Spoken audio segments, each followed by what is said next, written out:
Buenos días. Presentar al conferencista es un poco complicado. Si hiciéramos una lista de lo que ha hecho en el trayecto de su carrera sería muy largo, así que voy a intentar ser bastante corto y intentaré puntualizar solamente algunos de los elementos. El doctor es responsable de tener pasiones de largo aliento. Tuvo un seminario que duró aproximadamente 8 años. Se ha mantenido consistente trabajando sobre psicología política desde hace más o menos 15, 16 años. La mayoría de sus trabajos tienen una virtud. Son trabajos a los que después, cuando uno es psicólogo social, es muy difícil volver a tocar el punto porque es bastante extenso. Tiene varias pasiones. Una es poner todo en el contexto histórico y dos, ser psicólogo colectivo de corazón. La tercera característica de sus trabajos es que publica.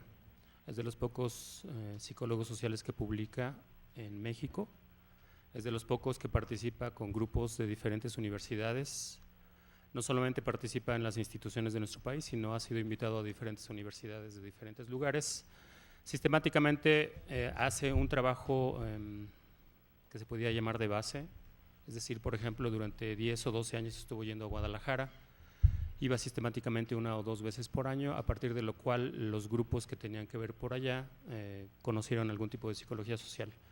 Tiene otra virtud porque siempre conecta a la gente con la que trabaja y la que le parece interesante su trabajo con personas a que pudieran salir o irse a otro tipo de instituciones o universidades internacionales. Finalmente, cuando uno lee sus libros, tiene una extraña sensación porque al terminarlos de leer, uno no sabe qué es lo que sabía, porque probablemente una de las grandes pasiones la pone por escrito y siempre sus textos y sus trabajos tienen una virtud. Siempre son una hipótesis y una tesis que se sostiene y a partir de la cual es complicado discutir con él, porque normalmente lo hace lo suficientemente bien como para que uno no pueda volverlo a tocar. Finalmente, les presentaría a Pablo Fernández, alguien que trabaja y en algunas ocasiones escribe. El texto que nos presenta es un texto, como todo lo que él hace, bastante polémico, sobre todo pensando que a la semana le pusimos aplicaciones de la psicología social. Y el título de su trabajo se llama La poca elegancia de las aplicaciones de la psicología social. Doctor. Muchas gracias. Saludos a la Universidad de Monterrey, a la de San Marcos en Perú, que en vez de ir a clase se ponen a ver la televisión. Saludos a los alumnos de Octavio que tienen clase después de la conferencia, no se les olvide. Y muchas gracias. Muchas gracias por los llaveritos. Muchas gracias por invitarme.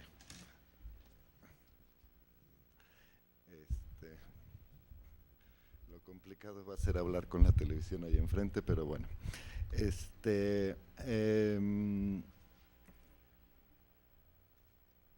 La semana es sobre la aplicación en psicología social.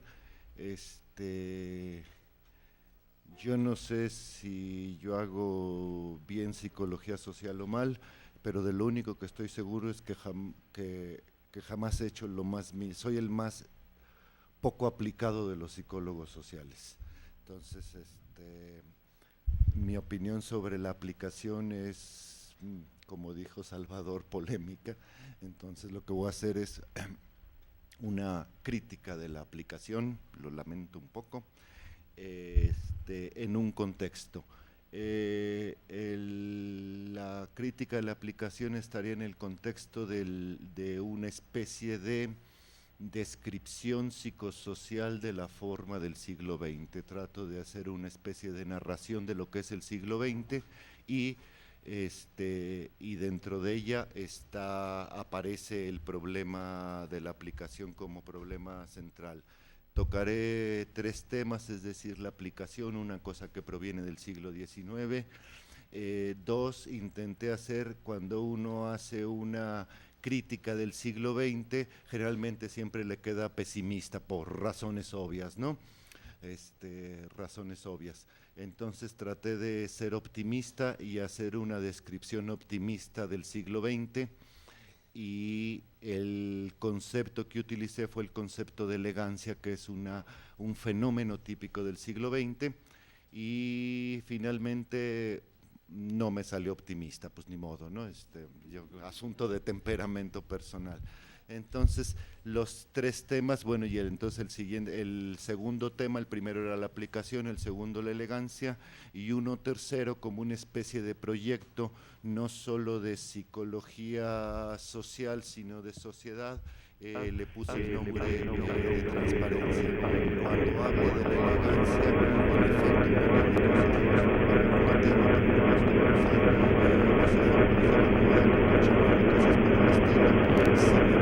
la elegancia se entiende sobre todo, a pesar de los ejemplos, por debajo de los ejemplos, como una forma de pensamiento sobre todo.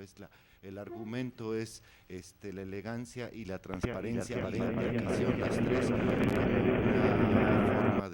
como una forma de pensamiento. Bueno, de hecho la crítica al aplicacionismo es por ser muy poco elegante. Me voy a tardar 40 minutos, 39 minutos, 5 segundos, según mi cronómetro Casio, que es muy útil para estos casos. Bueno, el reportero Óscar Enrique Ornelas, de la sección de Cultura del periódico El Financiero México, describía a las señoritas bien de los periódicos light como el Reforma, esos que confunden la cultura con los espectáculos, preguntándole a sus entrevistados en turno, a algún intelectual que promovía su libro: y dígame usted, maestro, ¿cómo podemos salvar al mundo? Se requiere ser muy tonto para dar una respuesta, pero como las señoritas bien de los periódicos light tienen una sonrisa muy bonita, de esas que atontan, algunos hasta respondían. Y para salvar al mundo siempre se necesita más dinero. A veces para armas estilo Bush, a veces para medicina y alimentos estilo tsunamis, a veces para campañas de educación y concientización estilo computadoras por goles de Televisa, y a veces para fundaciones caritativas que reparten regalitos a los niños pobres en Navidad, estilo la Fundación Vamos Marta. El caso es que siempre consiste en aplicar las soluciones que uno tiene, como si las soluciones existieran en el país de la teoría y los problemas en el territorio de la práctica, y la aplicación consistiera en llevarlas de un lado al otro, que la teoría se lleve a la práctica mediante la aplicación y santo remedio. Nada más que el santo remedio nunca acaba de llegar, y por eso por lo común se necesita más dinero para más aplicación. Los que creen que el amor se puede aplicar nos recetan cancioncitas que dicen todos somos hermanos o un nuevo amanecer. La caridad aplicada se llama Teletón. Se supone que la aplicación del conocimiento sirve para mejorar el mundo, o salvarlo, como dicen las reporteras, aunque sea tantito, disminuyendo las desgracias en un poquito % aunque a la larga toda aplicación se conforma con arreglar desperfectos para que todo siga como estaba. Y lo curioso del mundo es que los desperfectos nunca se corrigen, solo aumentan, de suerte que siempre se requieren más aplicaciones felices. Y a fin de cuentas parece que el único resultado que produce una aplicación es más aplicaciones. Como le sucede a los que se aplican una crema rejuvenecedora, y lo único que logran es que después necesitan más cremas para borrar las arrugas, para hidratar el cutis, para reafirmar el tejido, para aclarar la piel, para bloquear los rayos ultravioletas, y terminan igual de viejos, pero dueños de un arsenal de cremas aplicadas. Por eso Coco Chanel, la modista más famosa, decía que más elegante era llevar las arrugas con dignidad.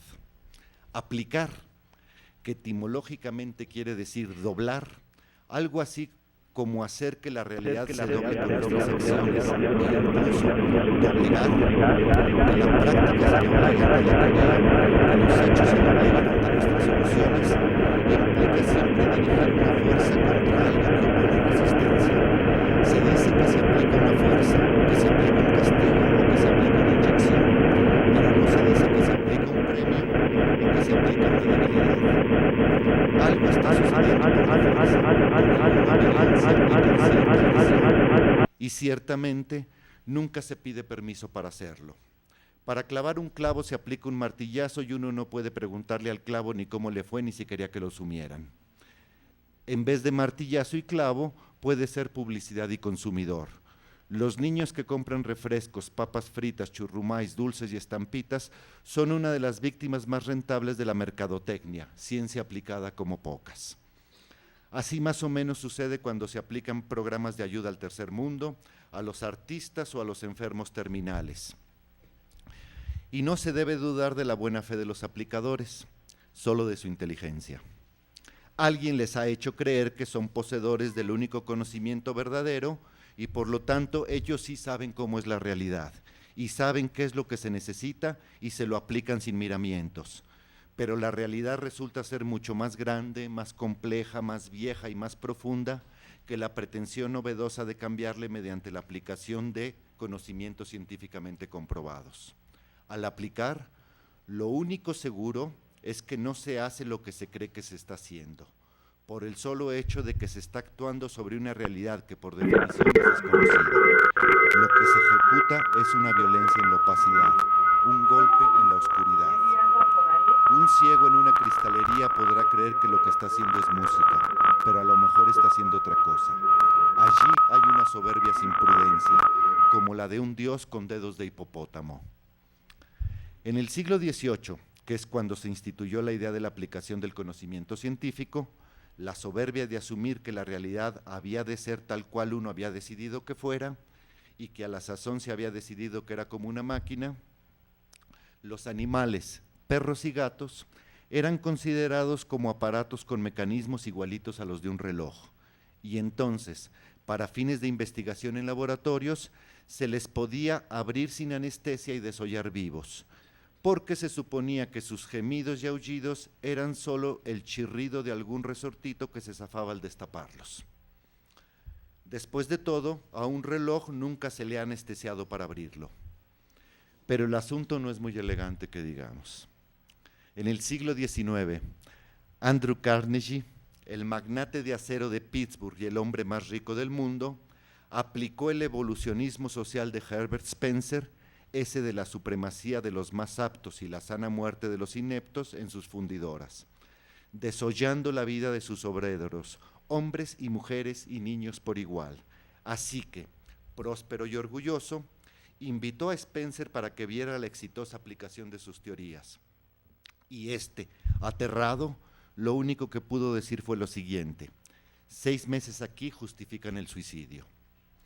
En el siglo XX, habiendo ya sociedades protectoras de animales y sindicatos, todavía se actuó bajo la decisión unilateral, violenta e imprudente de que unas causas producen ciertos efectos y solo esos, y de que unos efectos tienen determinadas causas, como si la realidad fuera un juguetito de apriete un botón aquí y saltará un resortito allá.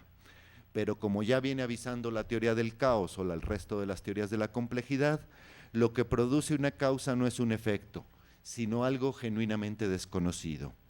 Por eso Freud, prudente que era, cuando una mamá le dijo: «Ay, doctor, no sé cómo educar a mi hijo», le respondió: «Edúquelo como quiera, de todos modos lo va a educar mal». En el siglo XXI, la política de oportunidades para todos, que solo alcanza para unos cuantos, puede ser tan cruel como desollar gatos o niños. Puede aclararse que la aplicación en el ámbito de los martillos y los clavos, de las ciencias físicas o duras, donde la aplicación se realiza sobre objetos de la naturaleza y por ende no toca a la sociedad, el asunto no pasa a mayores, toda vez que la parte de realidad que se afecta es superficial con respecto al sentido de la sociedad, pero que, en cambio, en las ciencias sociales y humanas como la psicología social, toda aplicación sí comporta la intromisión de fuerzas que no se controlan en el corazón de una realidad que se desconoce.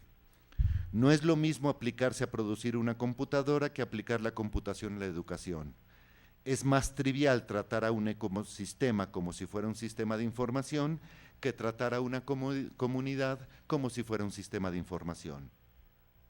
Además de que la física reciente se ha dado cuenta de que después de todo la distancia entre el objeto y uno mismo no se mantiene tan fácilmente, Además, a las ciencias sociales aplicacionistas les ha dado por suponer que la sociedad es como si fuera un objeto de la naturaleza y actúan sobre ella en la política, la administración y la economía, con lo cual se está ejerciendo la violentación más cruda posible sobre la oscuridad más desconocida de la realidad.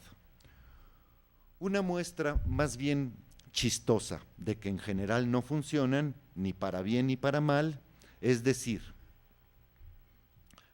una muestra más bien chistosa de que se están ejecutando fuerzas sobre lo desconocido en la aplicación es que en general no funcionan, ni para bien ni para mal. Es decir, que en apariencia quien aplica sus desconocimientos sobre la realidad supone, tal vez para sentirse importante, que está haciendo algo trascendente, pero al parecer la realidad sigue su marcha con sus mismos defectos y virtudes independientemente de cuánta aplicación se haga. En el caso superficial de las tecnologías de las ciencias físicas es más claro. Todos los avances técnicos modernos, desde la locomotora de vapor hasta la clonación, pasando por misiles y televisiones, no parecen hacer verdadera mella en la sustancia de fondo de la sociedad.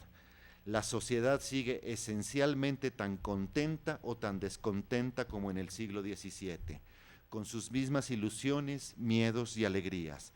Es decir, toda la aplicación tecnológica no ha logrado transformar la sociedad en lo que tiene de esencial, en lo que es verdaderamente la sociedad. Asuntos esenciales como la muerte, que siempre llega, el amor, que a veces no, el desamor, la soledad, la confianza, la ternura, siguen siendo los mismos. Y puede incluso decirse que culturas preaplicacionistas tenían un mejor consuelo ante la muerte que un seguro de vida. Siempre podrá opinarse que ya hay vacunas, cultivos, latas y transportes con los que se puede evitar la enfermedad y el hambre. Pero hasta donde se sabe, la gente se sigue muriendo de eso a la manera tradicional. La quinta parte del planeta muriéndose de hambre no ayuda mucho a la opinión. Y el que haya algunos grupos privilegiados de individuos bien comidos, saludables y bonitos, menos. O mejor dicho de otro modo, parece que contra lo único que nunca se aplica nada es contra el poder. Porque toda aplicación acrecienta el poder en contra de la sociedad. Si esta cultura es civilizada, que en efecto lo es, no lo es por sus aplicaciones tecnológicas. Una advertencia. Nada de esto es un argumento contra la actividad práctica, contra hacer algo. Uno puede hacer lo que quiera, excepto dos cosas.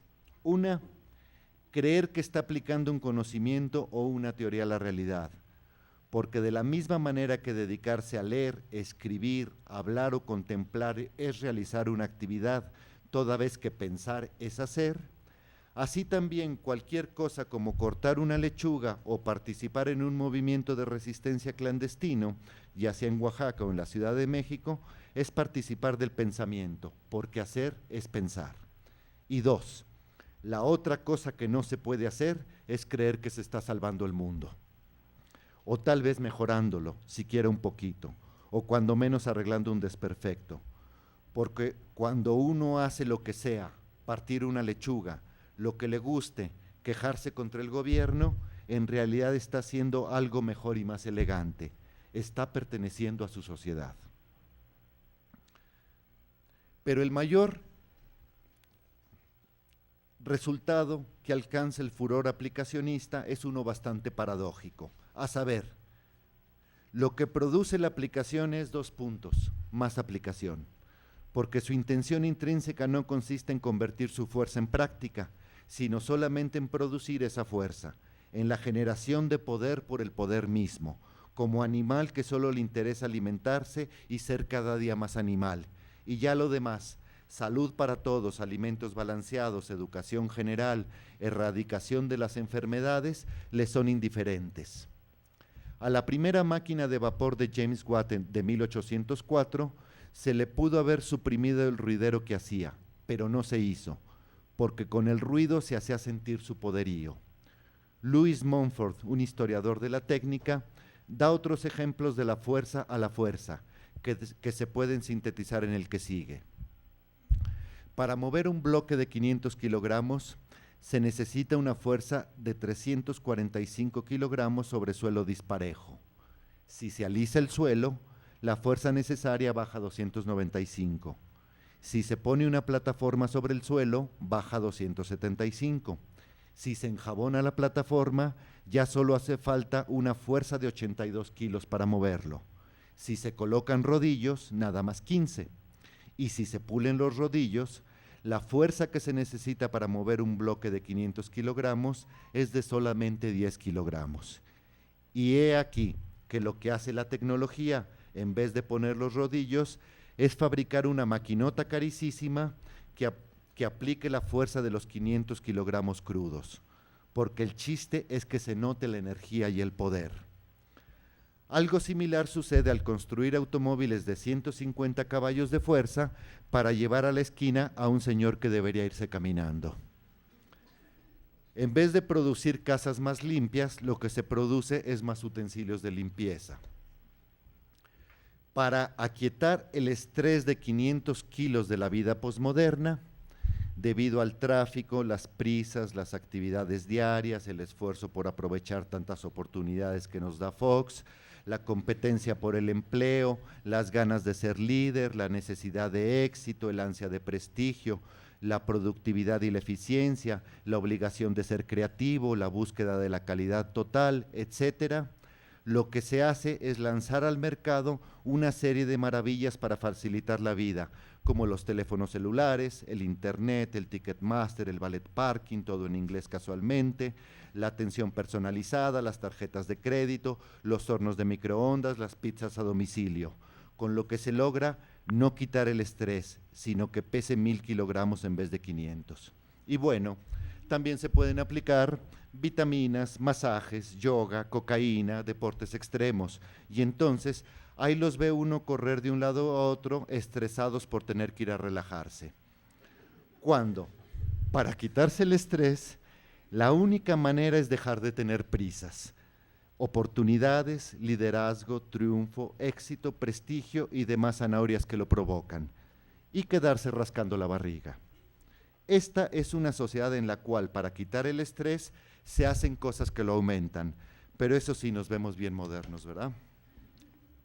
En suma, el final de la tecnología y de la aplicación industrial, el fin de la tecnología y de la aplicación industrial, administrativa, científico-natural o científico-social, no parece ser transformar la realidad, sino acrecentarse a sí misma, hacer más grande su poder y que con ello se reproduzca más tecnología y más ciencia que tenga que ser aplicada en lo único que sabe aplicarse, en producir más aplicaciones. Las nuevas generaciones de computadoras que vienen una tras otra parecen cumplir esto al pie de la letra. Las nuevas terapias psicológicas que vienen también una tras otra no se quedan atrás. Ciertamente, los aplicados son seres muy dinámicos, notorios, espectaculares, impactantes, que derrochan energía positiva, como si alguien los hubiera nombrado ejecutivos de la humanidad, que ven la vida como una serie de palancas y de comandos que hay que aplicar con toda decisión. Lo que les falta es elegancia. La elegancia, aquí es cambio de tema, la elegancia es un modo de ser que abarca maneras de pensar, de hablar, de comportarse, de mirar y de morir. Un modo de ser es una manera de vivir, y el de la elegancia es más o menos reciente. Aparecería en el siglo XIX, en plena manía industrial, brotando con el hollín de las fábricas que ennegrece las ciudades y enlutece la riqueza, y que hace un poco discordante creer que en eso radica la solución de la vida, y por eso toma distancia de las promesas y estragos del orden maquinal de la sociedad. La elegancia no es un acto como la aplicación, sino una actitud, como de serenidad fastidiada, como de superioridad con flojera, a la que le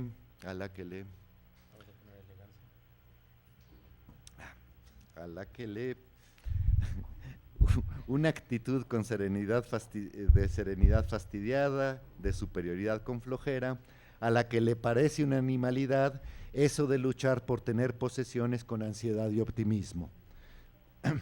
Los optimistas y los entusiastas no pueden ser elegantes, porque quieren todo, creen en todo y logran todo, es decir, son muy aplicados. Mientras que los elegantes, en vez de aplicados, son más bien desimplicados. Pareciera que la elegancia tiene algo de tristona, medio lánguida, pero es más bien convaleciente, como recuperándose del malestar maníaco del optimismo de orden y progreso del siglo XIX. Mientras que los optimistas quieren alcanzar el centro de atención, la elegancia quiere alcanzar la salida, porque se trata de ponerse no ya por encima del fracaso y la escasez, sino por encima del éxito y la abundancia. Diríase que los elegantes quieren sobreponerse al triunfo, y por eso les gusta andar con cierto aire de resignación. No quieren ganar, sino desganar.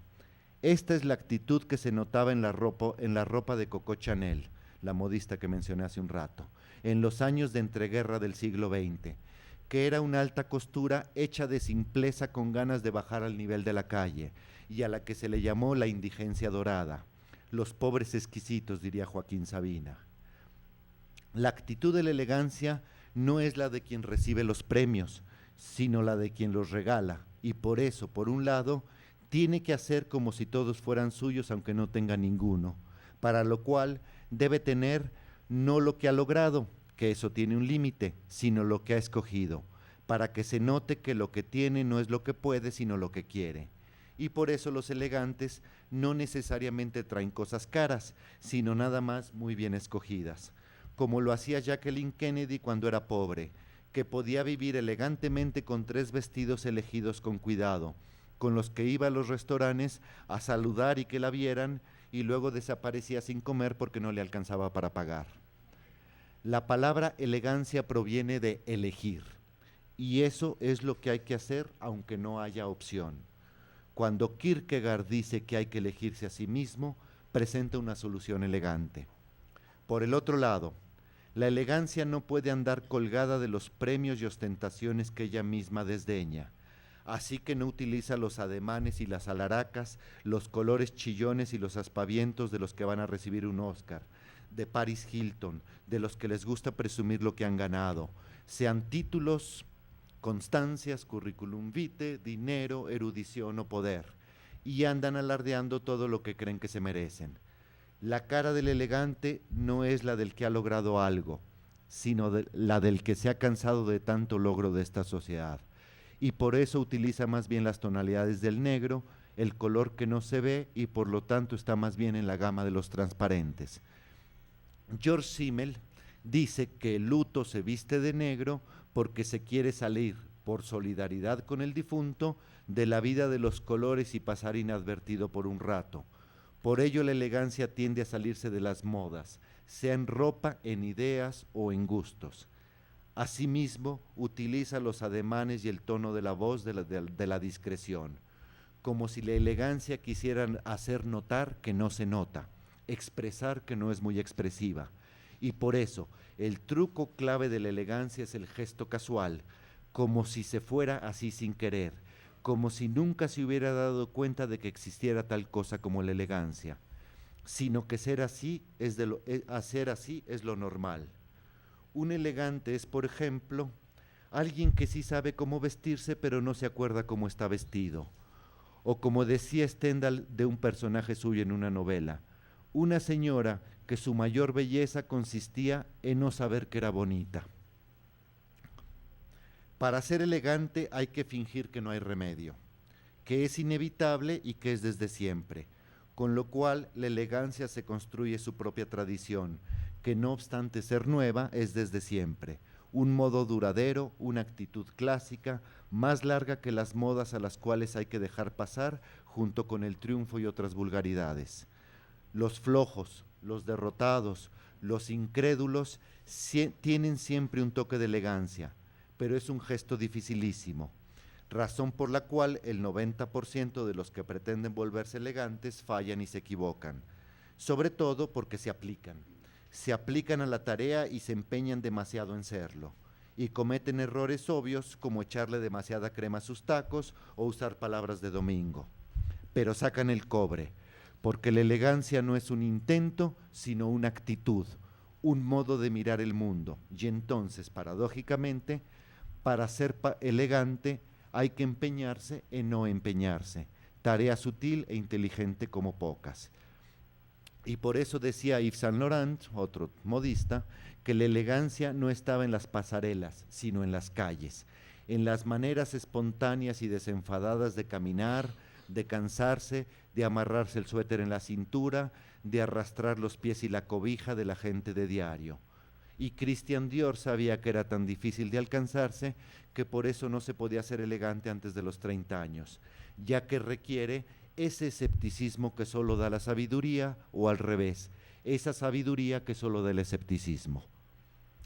Por regla general, el gesto de casualidad de la elegancia, de descuido cuidadoso, consiste en colocarle al conjunto un pequeño desorden que discuerde, como una agujeta desamarrada que no está así por error, sino por casualidad.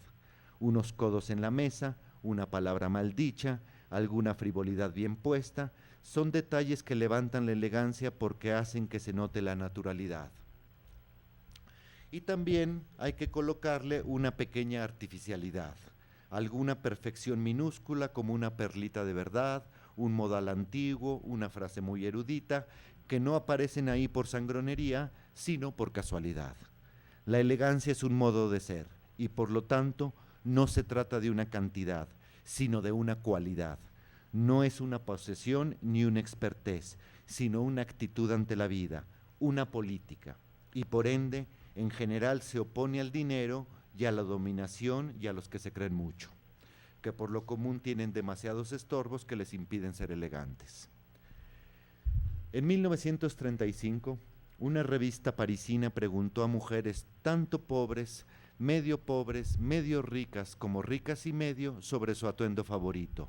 Y todas las respuestas fueron exactamente la misma, un traje liso y negro, que, como dice el anuncio del Palacio de Hierro, saca de más apuros que una varita mágica. Intérpretese como se quiera, pero no es un asunto de dinero.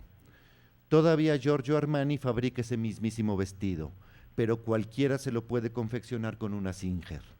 La elegancia se puede dar el lujo de no tener dinero, cosa que no les está permitido a los nuevos ricos. La dignidad, que es una estampa muy elegante, necesita especialmente haber perdido todo. En los vagabundos, desempleados, estudiantes expulsados, niños de la calle, novios plantados y demás gente que ocupa los parques, se puede advertir el gesto sutil de la elegancia. O como decía Borges, la derrota tiene una dignidad que la ruidosa victoria no merece. Y por razones de totalidad integradora, de unidad vital, como decía Simmel otra vez, la elegancia parece ser un atributo femenino. No es de extrañar, a fin de cuentas, que la elegancia tenga una forma democrática, por dos razones. La primera, porque como pensaba François Mitterrand, es francamente de mal gusto ser autoritario, acaparador de la palabra, centro de atención, sábelo todo y manda más, atenta contra el estilo. ¿Qué elegancia puede tener el estar de acuerdo con un dictador orangután, con un presidente ilegítimo, con un presidente Perdón, eso no venía escrito. Con un presidente norteamericano que quiere imponer la libertad de los McDonald's a todo el planeta? La segunda razón es porque la elegancia, igual que la democracia, es un juego, que, como todo juego, ya se apagó la grabadora, requiere de un trabajo arduo y de una disciplina rigurosa, pero que, como en todo juego, siempre se debe procurar que allí no se note que hay trabajo ni disciplina, sino pura facilidad graciosa. Y como este es precisamente el objetivo de la elegancia, el hacer notar que no se nota, entonces puede decirse que por regla general todo juego tiende a la elegancia, también el de la democracia. Y es cierto, por eso el aplicacionismo no puede ser un juego. La regla de la casualidad es contraria a la ley de la causalidad. Andar con cara de mártir y festejar a gritos es poco elegante, precisamente porque los azotados y los exultantes le imponen al resto de la sociedad, con autoritarismo que no pregunta, sino que inflige, su felicidad o su dolor, su manera de ser. Los que están demasiado contentos los viernes por la noche no dejan dormir a sus vecinos y les aplican a los demás su alegría aunque no quieran. Los que andan con sus lamentaciones a la menor provocación obligan a los demás a poner cara de circunstancia. La falta de elegancia parecería que consiste en imponerle a los demás sus gustos, sus razones, sus insistencias de salvar al mundo, que equivalen a ponerse enfrente de los demás y taparles la vista y cerrarles el paso, obligando a los demás a ver, oír y responder lo que no les interesa. Quien acapara una conversación no puede ser muy elegante. Quien hace sentir mal a los demás tampoco. Hay una regla de juego que, según el país, se expresa como dar cancha, dar pelota o prestar la bola, no sé cómo se diga en Perú, por ejemplo, para que todos jueguen, y que es básica en el juego de la elegancia. La elegancia es ante todo sutil, y por eso lo elegante tiende a ser estilizado, lento, vaporoso, como para no estorbar el paisaje de nadie con sus aspavientos, como solo estando ahí para embellecer la situación, pero no para ocuparla. Como es esa vieja frase educativa de que procura que lo que vayas a decir sea mejor que el silencio. En efecto, el color de la elegancia es transparente, como el olor de los perfumes, con el que se pintan las cosas con el fin de no interrumpir, sino de ser visto sin tapar la vista, de presentarse, no como una novedad, sino como una ventana, que nunca abruma, sino solamente profundiza y enriquece todos los acontecimientos de la vida. Cortázar, en algún cuento, habla de un autorretrato en el que el pintor tuvo la elegancia de no pintarse a sí mismo. La elegancia es como el pudor de la razón. La fama, por ejemplo, no puede ser elegante, como bien lo supo Greta Garbo, que se convirtió en una figura transparente al retirarse en la punta de su fama, con lo que ennobleció el show business. Juan Rulfo hizo lo mismo y es el personaje más amable de la literatura en castellano. Nada que ver con las vedettes actuales del cine o de la literatura, nada que ver con Madonna o con Camilo José Cela. Recapitulando, la aplicación técnica como forma de mejorar la realidad todavía se asume como el procedimiento generalizado de la sociedad contemporánea, pero ya ni siquiera sus aplicadores se lo creen muy convencidos. A esta duda que se instila en el pensamiento contemporáneo se le puede denominar elegancia, y se trata de un modo de ser que no puede aceptar los procedimientos ciegos de la aplicación técnica, porque le resulta más honesto, esto es, más elegante, un escepticismo transparente que una verdad a ciegas. Hay suficientes indicadores de la presencia de la elegancia en la sociedad.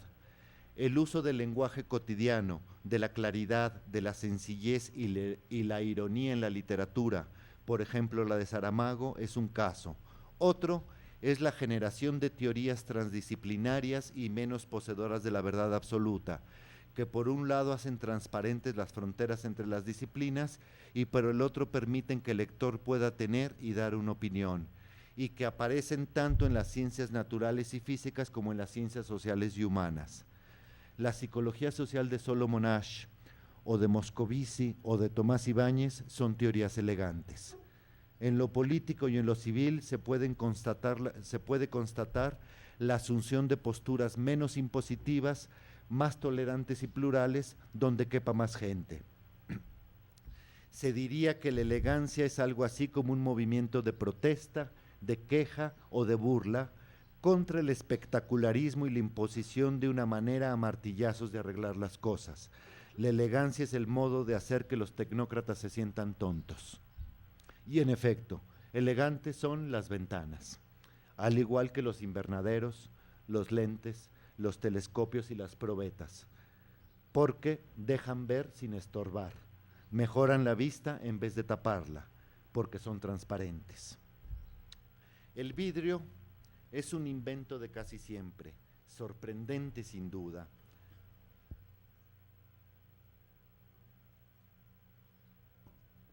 Cada vez que tomo traguitos para cambiar de tema. El vidrio Es un invento de casi siempre, sorprendente sin duda, de 2000 años antes de Cristo, incluso el transparente. Gracias, de nada. Pensé que era un vaso de agua. Incluso el transparente, porque las ventanas de Pompeya ya lo tenían, y en 1300 después de Cristo ya se fabricaba cristal sin color en Murano, cerca de Venecia. Pero debe ser por la manera que entraba el sol en las primaveras al norte del Renacimiento que los holandeses supieron mejor que nadie qué hacer con el vidrio.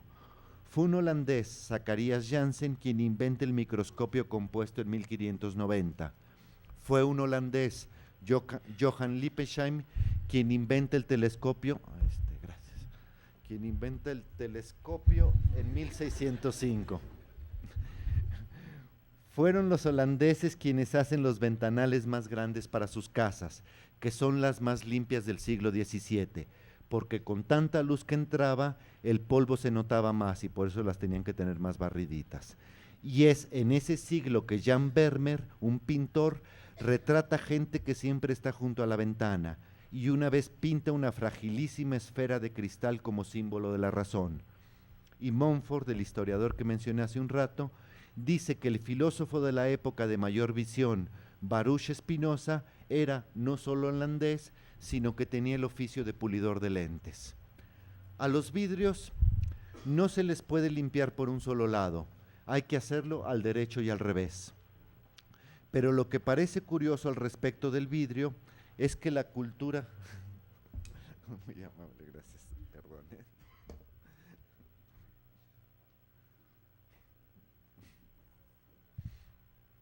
Ya me dio pena. A los vidrios no se les puede limpiar solo por un lado. Hay que hacerlo al derecho y al revés. Pero lo que parece curioso al respecto del vidrio es que la cultura desde siempre solamente había concebido la transparencia para ver a través de ella, para mirar afuera sin sentir frío, y así siguió hasta el siglo XIX, empleándolo para lámparas, matraces, termómetros y otros buenos utensilios. Es decir, viendo lo que está detrás de la transparencia, pero sin fijarse en la transparencia misma como un objeto. Parece que hubo que esperar hasta el siglo XX para que apareciera la transparencia como un objeto interesante, no por lo que está detrás, sino por lo que tiene dentro. Y lo que tiene dentro es nada, excepto algo que no se ve a simple vista. Si uno se pone a mirar un vidrio, no lo que está detrás, primero no ve nada, y ya después, poco a poco, fijándose bien, podrá advertir algo de mugre o jabón, que la superficie no es tan plana como parecía, que tiene algunos matices de color recorriendo su interior, y mientras más corriente, más se ve el vidrio, porque trae hasta burbujas, pero mientras más fino, más pulido, mejor templado, más difícil e interesante es encontrarle algo. Parece entonces que la transparencia consiste en quitarle a algo todo menos una cosita para que ésta sea lo único que se vea. En lo que consistió durante el siglo XX la abstracción en el arte fue en irle quitando caras y cuerpos y figuras, y luego le quitaron contornos y finalmente hasta colores a las pinturas, y lo que quedó al final fueron unos cuadros totalmente pintados de blanco. Y entonces, si uno entraba a un museo y uno amablemente no creía que le estaban tomando el pelo, tenía que ponerse a mirar y mirar a ver si veía algo en esos cuadros blancos. Y así, en efecto, podía empezar a advertir que el blanco tenía ciertas variaciones de textura y ciertas aclaraciones del blanco dentro del blanco, llamadas albedos. Y uno se iba del museo sorprendido de que no le hubieran tomado el pelo y de haber aprendido a ver algo que no estaba, y que sin embargo era más fuerte que lo que sí estaba. Así que es cierta la consigna que escribió Peter Behrens para el siglo XX, menos es más. A estas alturas de la producción en serie y de la acumulación de cosas, es verdaderamente fácil poner una alfombra sobre el piso, un mueble sobre la alfombra, una televisión sobre el mueble, un aparato de sonido sobre la televisión prendida, un teléfono sobre el aparato de sonido y poner un disco para oírlo mientras llama a sus cuates, con el periódico enfrente. Esto es muy fácil tapar la vista, el tacto, los oídos con cosas y hacer un mundo opaco. Lo difícil es quitarlas. Requiere mucho más atención, cuidado, voluntad y trabajo quitar y quitar cosas sin perderse de nada. La transparencia como pensamiento y sentimiento consiste en el atento trabajo cultural de ir quitando todos los adornos, detalles, rebabas, satisfactores, accesorios y facilitadores, no para que falte algo, sino para que la esencia y la razón de todos ellos vaya concentrándose en una sola instancia, más fuerte y más intensa que todo lo demás. Es más fácil tener miles de distractores para tener la vida llena que no tener distracciones para tener la vida plena. El alivio, por ejemplo, es una sensación transparente, ya que se logra por la sustracción de elementos y no por la adición, como quitarse un peso de encima, como el alivio de viajar sin equipaje. La sociedad será mejor cuando a las mercancías de consumo se les ponga, como a los cigarros o al alcohol, la leyenda de advertencia que diga: recuerde, lo que usted compre tendrá que cargarlo. En ello consiste el trabajo de la transparencia, en quitar todo, excepto algo que no se sabe exactamente qué, para que aparezca la forma de las cosas sin estorbos, la forma de fondo, la interior, básica y última, donde no se ve nada, como en un cuarto vacío, pero en el que uno sabe que hay algo ahí dentro que se siente como fuerza interior, concentrada y refrenada, como una especie de tentación resistida. Y en efecto, en un cuarto vacío lo que hay es uno mismo. Y en efecto, es muy fácil dejarse llevar por las tentaciones de poner, de añadir, de extender, de acumular. Y cuando uno hace todo esto, se ve muy activo y aplicado. Lo difícil es resistir las tentaciones. Y cuando uno hace lo difícil, parece que no está haciendo nada. Pero ahí hay que imaginarse la fuerza contenida de la tentación guardada. Hay un número de casos contemporáneos que pueden servir de constatación de que la transparencia es un fenómeno presente en la sociedad, como el gusto por las recetas caseras, los cantantes unplugged, las novelas de amor sencillo y otros minimalismos. Asimismo, las actitudes de la paciencia, el respeto o la ternura, que son aspiraciones sociales, son transparentes porque se trata de actividades que parece que no lo son. En el ámbito académico, puede registrarse la revisitación de disciplinas como la historia, la ética o la estética, cuya tarea, diríase, es la de limpiar el pensamiento y aclarar la sociedad. Y en general, como trabajo intelectual, la transparencia radicaría en la comprensión, la cual, como forma de pensamiento, no consiste en ganar las discusiones e incluso no consiste en decir nada, sino en entender lo que dice el interlocutor. Y ciertamente, las ciencias que intentan comprender en lugar de explicar y mucho menos de aplicar, tienen vocación de transparencia. Jorge Luis Borges, que era ciego, veía la transparencia y escribió un poema que dice: el que descubre con placer una etimología, el tipógrafo que compone bien esta página que tal vez no le gusta, el que justifica o quiere justificar un mal que le han hecho, el que prefiere que los otros tengan razón, esas personas que se ignoran a sí mismas están salvando al mundo. O sea, lo que salva al mundo no son los aplicados, sino los que no estorban. Muchas gracias.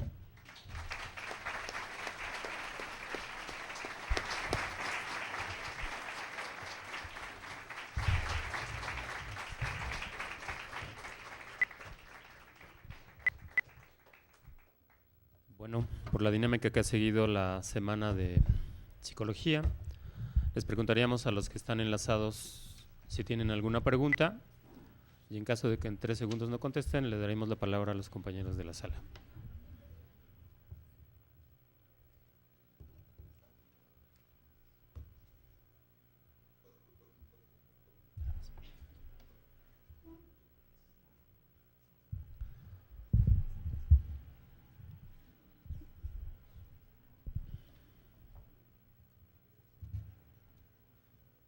Como diríamos, Ignacio Ibáñez a la 1. Buenas. ¿Sí? Muy buenos días. Buenos días.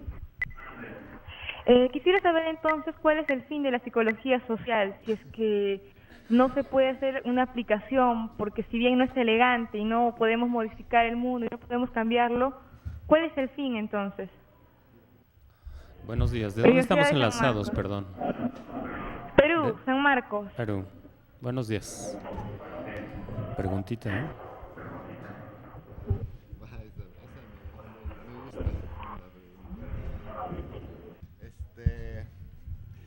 Muy buenos días. Por ahí un psicólogo social, creo que el más radical y anarco de todos los psicólogos sociales vivientes, que se llama Tomás Ibáñez, un español, bueno, un francés casi. Opina él que el fin de la psicología social es destruir a la psicología social. La razón por la cual lo plantea es porque porque la intención es tender a una desdisciplinarización del conocimiento, es decir, no encasillar, no encerrar a la psicología social a un solo territorio, a un solo cubículo y a un solo presupuesto. Las razones por las cuales está dividida la psicología social de la sociología, de la antropología, de la filosofía, de la ética, de la estética y de la vida real es para poder dividir el presupuesto de las universidades en rebanadas de pastel. Parece ser que esa es la única razón, para que haya muchos jefes que puedan tener un puesto, más o menos.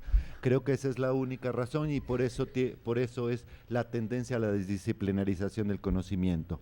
Esa es la respuesta más o menos de Tomás Ibáñez, que evidentemente me gusta mucho, me divierte mucho. La respuesta que yo daría en lo personal sería: ¿hay algo más importante que transformar la realidad? Creo, ¿hay algo más importante que aplicarla? Uno entiende las razones de la aplicación por razones económicas, es decir, uno tiene que conseguir trabajo y si le dan trabajo de psicólogo aplicado, lo que tiene que hacer es tomarlo, por supuesto que sí. Por supuesto que sí, pero eso no es un problema de la psicología social, sino es un problema de uno que necesita el trabajo, que es diferente. Entonces uno efectivamente tiene la obligación vital, personal de sobrevivir y de repente, bueno, de conseguir el trabajo, por supuesto que sí, pero ese no es un problema de la psicología social como disciplina o como teoría. La psicología social tiene, creo que la pretensión de la psicología social y el argumento incluso para la gente es: hay algo más importante que eso. Lo que intentaría la psicología social es comprender la realidad, comprender al mundo. De eso creo que es lo importante. Y cuando se comprende la realidad y se comprende al mundo, se está haciendo lo que mencionaba en la conferencia, que es lo verdaderamente importante. No se trata de cambiar al mundo, sino se trata de pertenecer a él, de pertenecer a la sociedad. Eso es lo que da sentido a uno mismo y le da sentido a la sociedad. Cuando uno encuentra un trabajo de psicólogo social aplicado, una cosa importante ahí es que está uno perteneciendo a este mundo en donde hay problemas de empleo, desempleo, donde hay aspiraciones, donde hay gustos, donde hay sueños. Eso es lo que está dando verdaderamente sentido. De hecho, para eso quiere uno el trabajo, no tanto para sobrevivir física y biológicamente, sino para convertirse en perteneciente de esta sociedad, lo cual no tiene nada que ver contra la práctica, es decir, la gente que está quejándose, marchando y oponiéndose ante las... Ojalá fueran nada más opresiones en Oaxaca, pero creo que son estupideces en Oaxaca. Creo que el problema de nuestro gobierno actual no es tanto lo gandaya, sino lo tonto. Eso luego es más grave.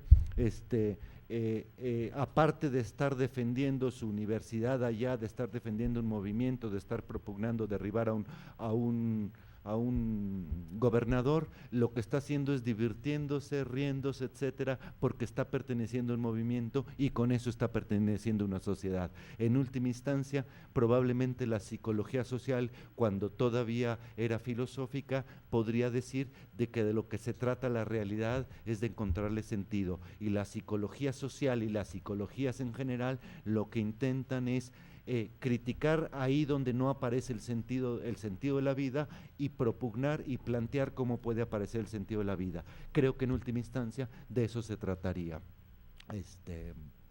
Gracias por la pregunta. ¿Tendrán otra pregunta?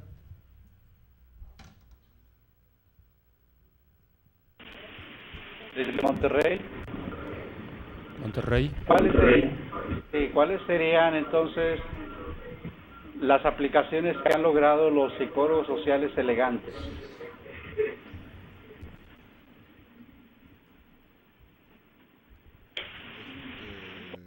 Su utilidad dentro de la psicología social. Está buena la pregunta porque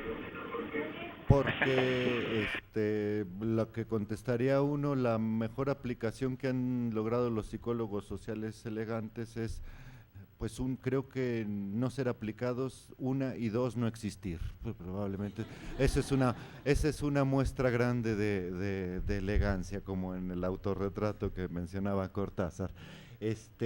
Pero tomándola por el otro lado, creo que iría, a mí me da impresión, por dos lados me parece que sería.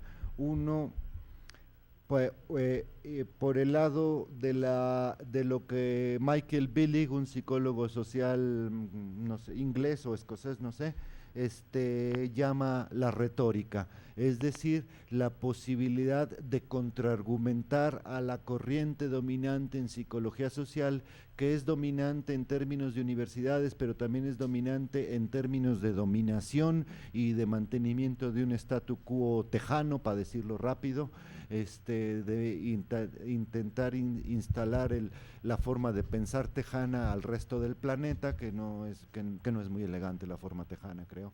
Ese sería, es decir, una retórica o una contraargumentación frente a la dominación, otro tipo de discurso dentro de la psicología social. Y en efecto existe una cosa que se llama la psicología social crítica, así se han puesto a últimas fechas, de repente ya no saben qué nombre ponerse, pero es una psicología que es crítica sobre todo del poder y por lo tanto del tipo de conocimiento que le sirve a unos cuantos, del tipo de conocimiento que está generando la psicología social ortodoxa o estandarizada o tejana, ¿no?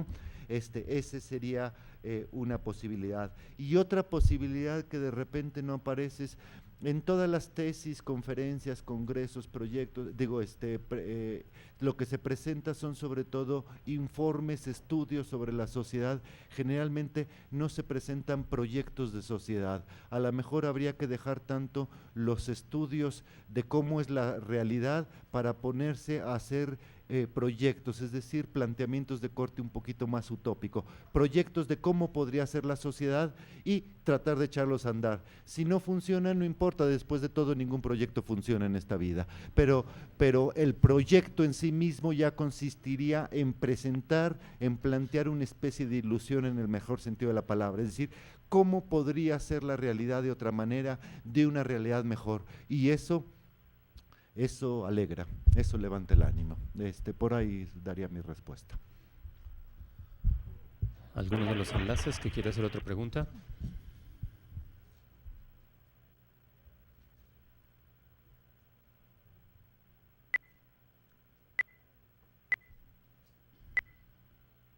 Si no tienen ninguna pregunta, le daríamos la palabra a los compañeros del auditorio. Una señorita de nombre María del Rosario iba a hacer una pregunta, ella me prometió.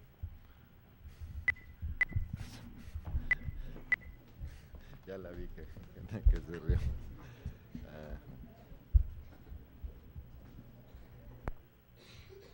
Bueno, antes que nada quiero agradecer al doctor por haber aceptado la invitación. Y bueno, la cuestión que se suscitó con el doctor fue una cosa muy, muy curiosa, muy peculiar. La cuestión que yo le decía que desafortunadamente yo no había tenido la oportunidad de conocerlo ni de leer algo de él. Y yo le decía que pues cuando recibí el título de su ponencia, yo esperaba realmente otra cosa, ¿no? Y cuando vi que decía que crítica hacia la psicología social, créanme que dije, no, este doctor nos va a dar una arrastrada, ¿no? Y sinceramente, pues veo que no. O sea, la postura que él tomó y lo que nos dijo, pues realmente da un horizonte distinto, da otras perspectivas y pues no me queda más que decir, como acabo de retomar de su conferencia, que yo creo que no hay otra cosa más sencilla que ver las cosas como son, naturalmente, y como lo decía, ¿no? Dependiendo del cristal con que se mire, va a ser la forma en la que nosotros como psicólogos sociales vamos a verlo. Y pues yo creo que empezando de lo más sencillo, ¿no? Observando a uno mismo y a la realidad en la que vive. Y yo creo que es una de las formas en la que el doctor nos da la pauta para que como psicólogos sociales veamos el mundo en el que estamos, de la forma más sencilla para realmente poder comprender y como para psicólogos sociales realmente poder hacer algo. Y otra de las cosas más importantes que también retomo de él es que yo creo que también una de las funciones de psicólogo social es realizar una propuesta, dar a conocer la realidad, tal vez como nosotros la vemos, y no como él decía, no dar una intervención. Y bueno, muchísimas gracias, doctor. No, muchas gracias a María del Rosario, porque yo lo dije como de chiste para molerla un poco de la pregunta, pero tomó el micrófono.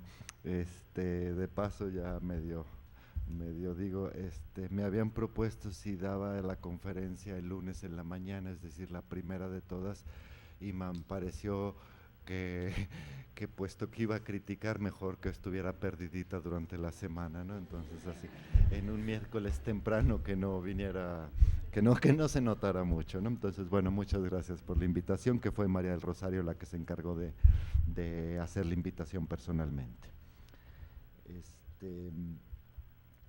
Aquí hay una pregunta por escrito que dice: cuando la sociedad empleara la forma del vidrio que uno vea sin que nos estorbe,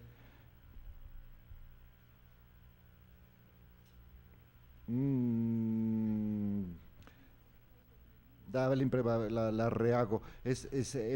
Si uno emplea la forma del vidrio, ¿cómo puede ver a través de él si uno está inmerso en él, es decir, dentro de la sociedad? En efecto, yo creo que es un problema metodológico básico en donde se resuelve de tres maneras posibles. La primera es la manera del cientificismo, en donde se declaran ajenos a su objeto, como si estuvieran distanciados del objeto, y lo ven como si vieran llover ahí desde lejos y supuestamente no se implican. Desde ese punto de vista, o sea, eso funciona para la física, pero si uno es psicólogo y trata que con los pensamientos y los sentimientos, con las maneras de ser de la gente, uno, si no la siente, no puede saber de qué se trata. Entonces, la manera distante del cientificismo no funciona más que para efectos de estatus y de prestigio, para sentirse uno muy neutral, pero no funciona. La otra, la contraria, opuesta, tampoco funciona. Es decir, si uno se implica en el objeto, es decir, si uno quiere conocer la borrachera, por decir algo, lo menos indicado para conocer la borrachera es estar borracho.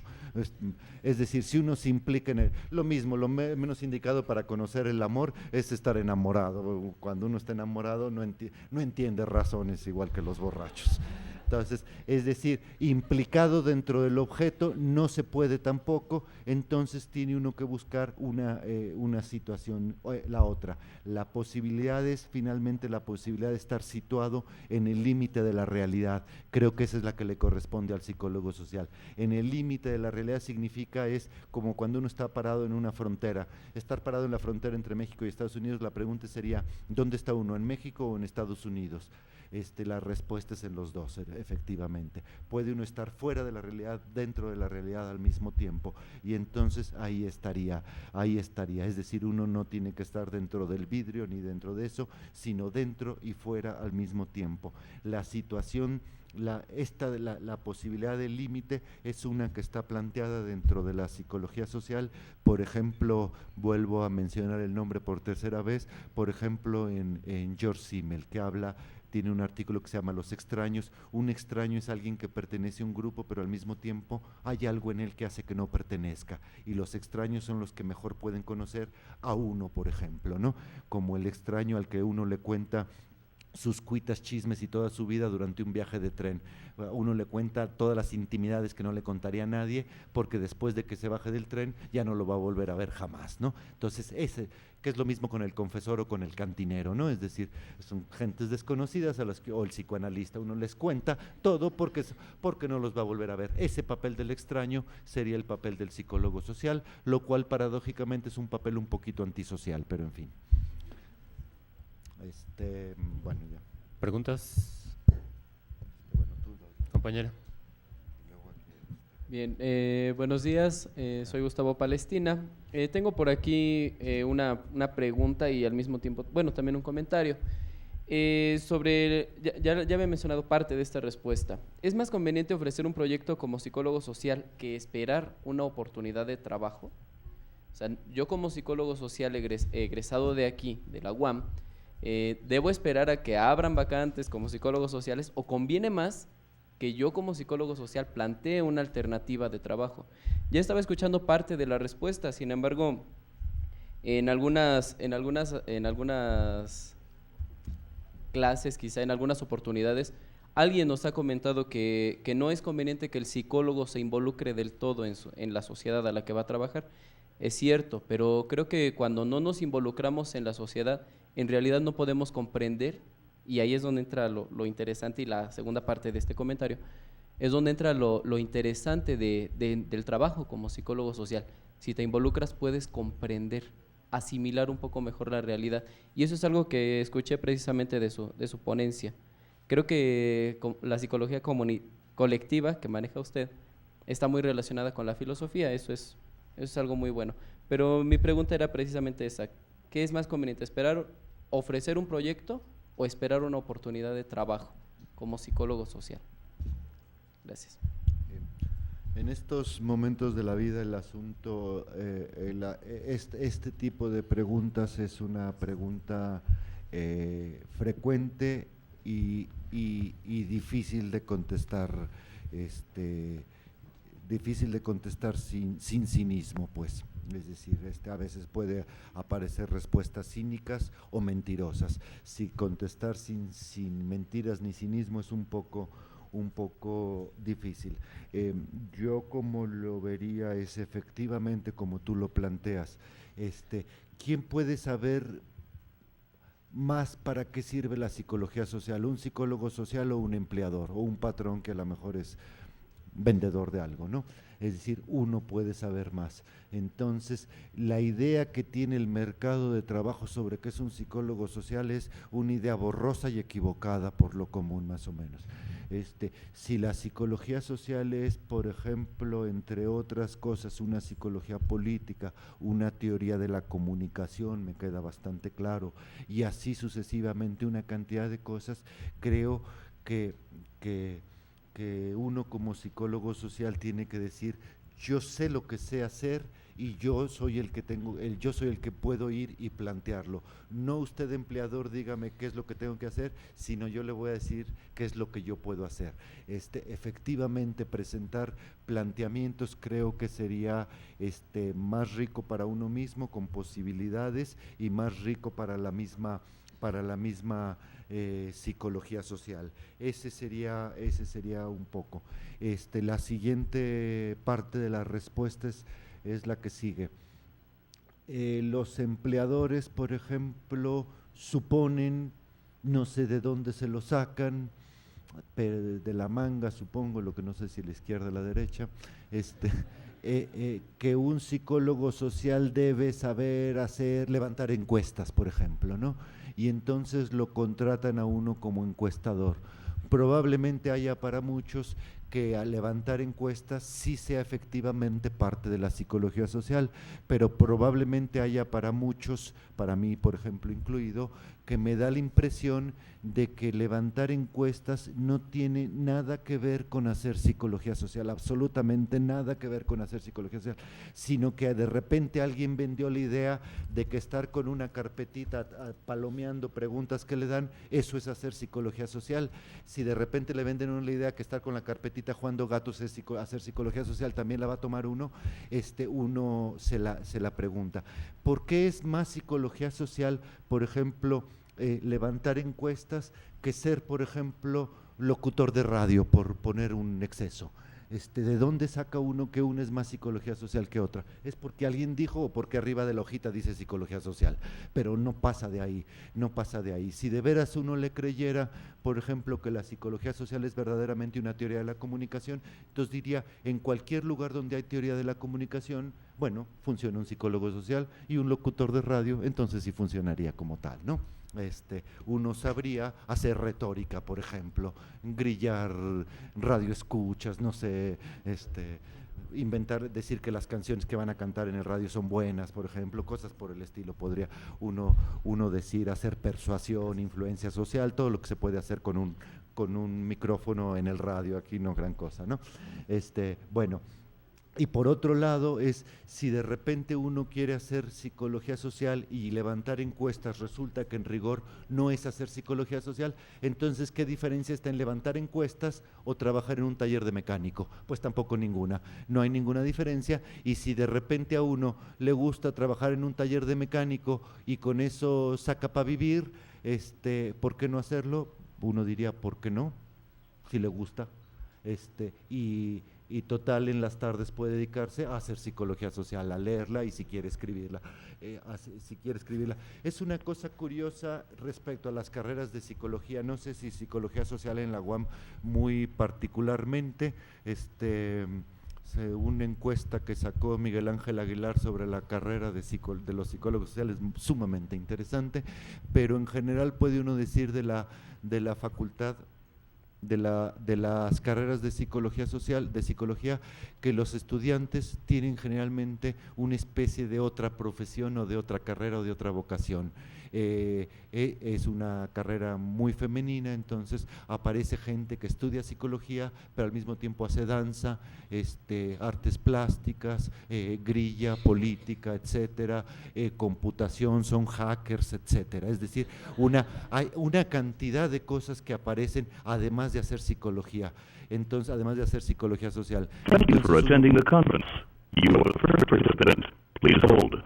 Gracias. Entonces uno podría plantear de repente, decir, eso otro que hacen todos los psicólogos sociales y que nadie sabe qué hacemos, no sabemos qué hacen, eso otro, ¿por qué no juntarlo con la psicología social y entonces empezar a dedicarse a hacer como labor, como trabajo, lo que a uno más le gusta?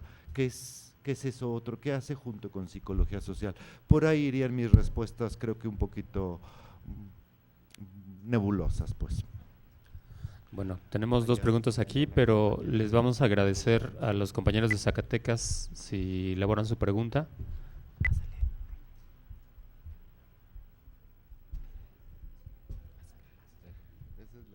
Compañeros de Zacatecas, a la una.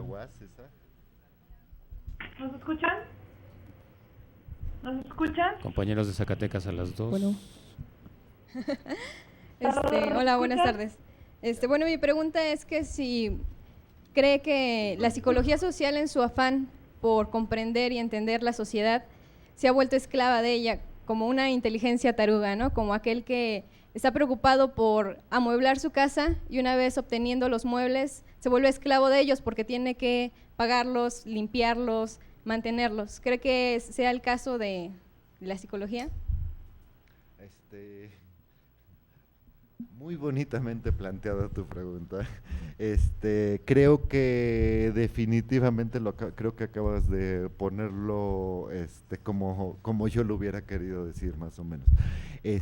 Lo que sucede con la idea de aplicación en psicología social no es una especie de esclavitud, de esclavitud en tus términos de la psicología y de la academia y de la universidad a las necesidades de empleo y de producción ajenas a la universidad. Yo creo que la universidad de entrada tenía que ser siempre, ese era su papel desde el siglo XVIII, ser la conciencia de la sociedad y no solamente ser solo su empleado. La universidad ha trastocado su papel y ha dejado de ser conciencia de la sociedad, de decir cómo debe ser la sociedad, a ser el achichincle de los empleadores, en decir, a ver qué quieres que aprendamos nosotros para que luego sirvamos de empleados, más o menos. ¿A quién se le ocurre la idea de que la psicología social es una disciplina aplicada o que las ciencias sociales es una disciplina aplicada? No se le ocurre a la psicología social, sino se le ocurre a los empleadores y al capital y etcétera.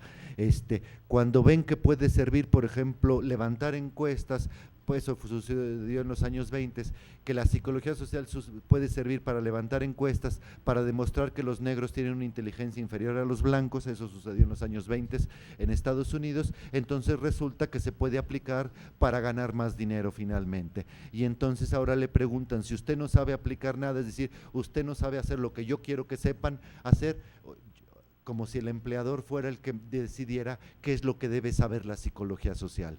Creo que se ha invertido más o menos eso y la universidad en general, que era quien debería plantear por dónde debe ir la sociedad, de repente se ha puesto detrás de la sociedad y ahora una sociedad neoliberal es la que está diciendo cómo deben comportarse y qué deben enseñarse en las universidades. Si la universidad no claudicara, perdón por la palabra cursi, no se rajara en su papel esa sí me gustó, en su papel de ser conciencia de la sociedad, entonces tendría que oponerse, por ejemplo, a la entrada de la lógica neoliberal dentro de las universidades, que es lo que está sucediendo actualmente, ¿no? Compañeros de Zacatecas. ¿Sí nos escuchan? Sí. ¿Pueden hacer su pregunta, por favor? Ok. Sí, gracias. La pregunta es, a mí me queda un poco ambiguo lo que el doctor entiende por aplicación de la psicología social. Si nos pudiera aclarar bien qué es para usted la aplicación y si en ese concepto viene la investigación, por favor.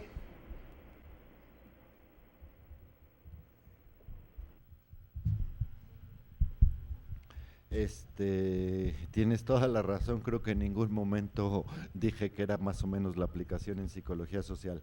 Entiendo la aplicación en psicología social como un hecho más de orden, digamos, epistemológico, un problema de conocimiento, es decir, el hecho de partir la realidad en dos, parte la realidad en dos y entonces queda de un lado la teoría y del otro lado queda la práctica. Y entonces la aplicación sería el hecho de que por un lado se aplica la psicología social y por otro lado tiene su marco teórico, o el hecho de que la teoría se puede aplicar a la práctica.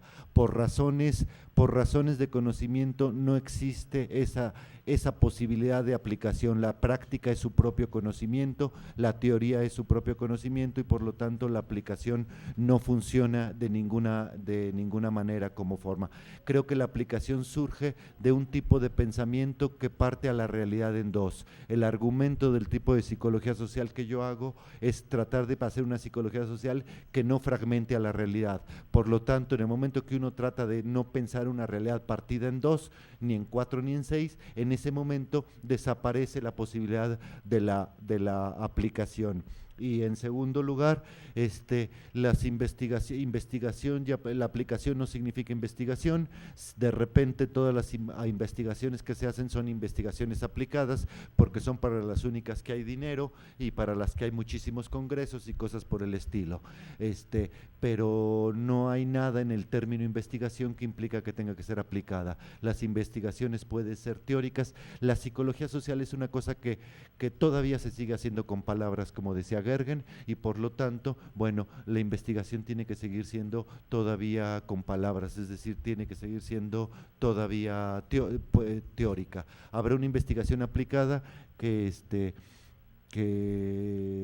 es finalmente, en el mejor de los casos, una forma de la práctica más que otra cosa. Y hay por su lado una investigación teórica que va muy poco prestigiada, muy poco hecha, porque de repente hay un problema con la investigación teórica, es decir, que cualquier rollo charlatán se puede decir, no, es que es investigación teórica, entonces si cualquier rollo funciona como teoría, creo que la teoría es bastante más difícil, lo que pasa es que se confunde mucho con la charlatanería, pero bueno, ese es un problema, es un gaje del oficio de hacer teoría.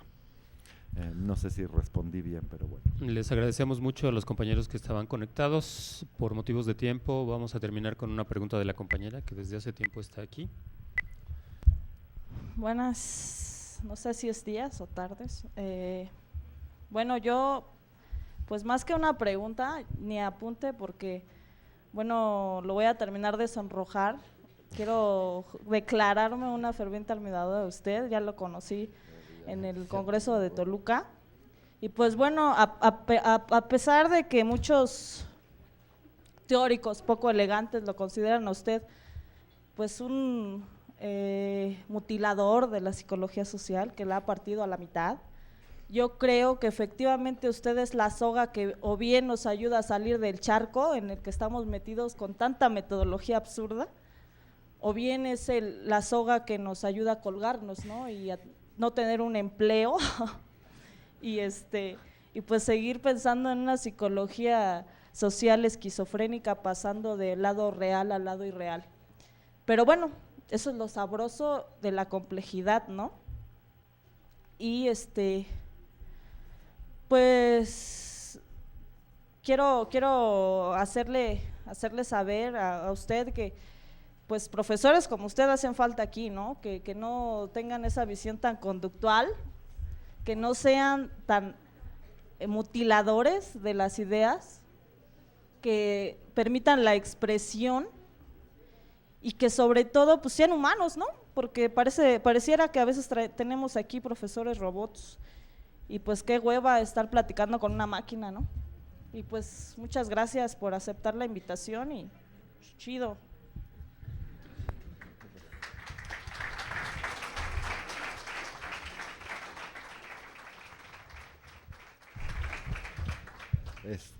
Pues te lo agradezco mucho, me levanta el ánimo, en efecto sí me sonrojaste, y por ahí nada más con eso concluiría. Por ahí Peter Bourdieu, Pierre Bourdieu, dice por ahí en algún momento que de lo que se tiene que tratar, bueno, por ejemplo, Maffesoli habla en algún momento de que el papel del pensamiento, es decir, de la teoría, no consiste en cambiar el mundo, sino en acompañar a la gente, es decir, la teoría lo que hace es acompañar a la realidad. Ese me parece un rollito bastante consolador, me parece, respecto de Maffesoli. Y Bourdieu habla en algún momento de que de lo que se tratan las ciencias sociales, y yo lo retomaría para la psicología social como fin de la psicología social, de lo que se trata es la psicología social, es de hacer que el mundo sea interesante. A mí me parece, si uno logra a través de la psicología social que el mundo sea interesante, me cae que ya la hizo en este mundo, ya la hizo en este mundo. Puede a uno irle mal o bien, puede estar mal o bien, fregado o contento, lo que etcétera, pero si es interesante, por ahí decía Chesterton, ahora sí voy a usar muchas citas, que dice la realidad puede ser, puede estar mal o puede estar bien, puede ser triste o alegre, sacrificada o tranquila, pero la realidad nunca se le va a quitar lo interesante. Dice, si la psicología social logra que hacer el mundo interesante, creo que con eso ya le hicimos. Y por ahí concluye Bourdieu, dice, en el momento en que uno logra que la realidad sea interesante, entonces empieza la paradoja de que entonces la psicología social se vuelve necesaria. Cuando la realidad se vuelve interesante, la realidad se vuelve necesaria, y puesto que uno es el que la ve interesante, entonces uno se vuelve necesario para la realidad. Si la psicología social puede hacer que el mundo sea interesante, entonces por eso, y es muchísimo, por eso la psicología social se convierte en necesaria para la realidad. Si logra uno hacer eso, me cae que ya la hicimos, y creo que por ahí podría ser un muy buen intento de psicología social, ¿no? Bueno, le ofrecemos un aplauso al doctor.